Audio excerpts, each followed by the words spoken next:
match. Let's talk to Suzanne Evans, who's Deputy Chair of UKIP, who can join us down the line now. And Suzanne, how do you see this debate? How important is it for UKIP, this debate that we're going to have tonight? I think it's very important because it will be the only opportunity, sadly, for the British people to actually hear UKIP's point of view in this format in the run-up to the general election. And clearly, we've been very disappointed that it will be our only chance. But I think Nigel Farage tonight has a real chance to differentiate UKIP from the competition, if you like. We are the only party that is campaigning to leave the European Union, and therefore we're the only party that can both control immigration and bring governance back to Westminster where it belongs, so that we can vote in and vote out our own members of parliament who make all British law, and not have to be dealt with by faceless bureaucrats in Brussels who are completely unaccountable to the British electorate. So there is a clear differentiation between us and the other parties who are fighting this general election campaign. So clearly tonight is going to be an opportunity for us to put that point forward. And he had an opportunity to talk to the British people this morning on the Radio 4 Today programme, and he was pressed quite hard on the numbers of people he thinks should be allowed to come into Britain in terms of immigration. There's been some confusion with UKIP in terms of caps and targets and numbers of net migration. He said 50,000 a year is the maximum that should be allowed into this country. Is that party policy now? Is that exactly right? I think what we can be clear about is that UKIP's policies, as I said, are the only policies that are going to cut migration.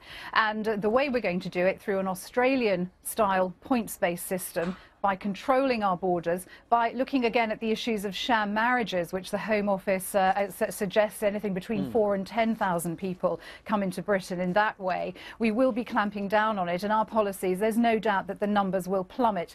In terms of actual specific numbers and this 50,000 idea that has come about, at the moment there are in the region of 21,000 highly skilled workers coming into Britain from outside the European Union.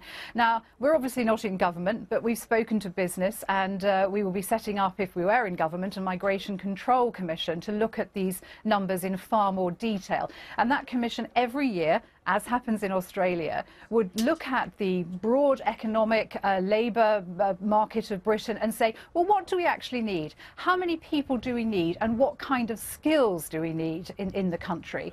And if you say, well, we've got 21,000 highly skilled coming in from outside of the EU, where, of course, there's already a points-based system, then double it. We talk to business. That's where we get our 50,000 limit from. But that might change every year. But certainly at the moment, that is looking at the sort of numbers that we would be talking about.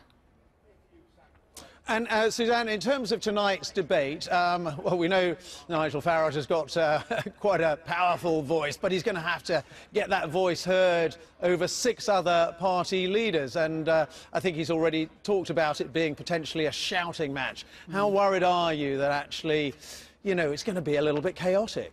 Well, I think this is what David Cameron always wanted, wasn't he? Didn't he? And this is the real shame, and actually the scandal of the whole thing too, that David Cameron has managed to bully the broadcasters into a corner so that he gets his own way. And I don't think that's a very good attitude or approach for not just a party leader, but the man who's Prime Minister of our country to take. I think it is a great shame. I do worry it will be a shouting match, or if not a shouting match, a bore-a-thon, as we have to hear from every party leader on every tiny bit of detail. But we shall see. I certainly have great confidence in Nigel Farage. He's a fantastic media performer. He's a decent, honest man who understands what the people of Britain think, and I think he will, as I said before, stand head and shoulders above the rest and make a clear differentiation between UKIP and the rest of the other parties who are just offering, frankly, the same old, same old.